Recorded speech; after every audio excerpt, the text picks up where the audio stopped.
আসসালামু আলাইকুম। আপনারা সবাই কেমন আছেন? আল্লাহ আমার রহমতে আপনাদের দয়া ভালোই আছি। আমরা আবার আজকে রাতে খাইতে বসলাম বেগুন ভাজা, ভর্তা, লাউ দিয়া, ডাল দিয়া। সবাই আমার বাচ্চাদেরকে নিয়ে খেতে বসলাম। আপনারা সবাই আমাদের খাওয়ানটা কেমন লাগে কমেন্টে বলবেন, যে গরিবের যেরকম খাওয়ান হয়। আজকে ঈদের চতুর্থ দিন, না চতুর্থ দিন, মোটামুটি ঈদ ভালোই কাটাইলাম। সামনের দিনগুলো যেন ভালোভাবে কাটাতে পারি। আপনারা আমাদের জন্য দোয়া করবেন।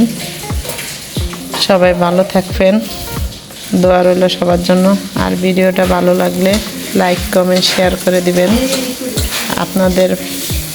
আপনারা আমাদের পাশে থাকলে, আমরা অনেক সহযোগিতা করলে, আমাদের পাশে থাকলে আমরা অনেক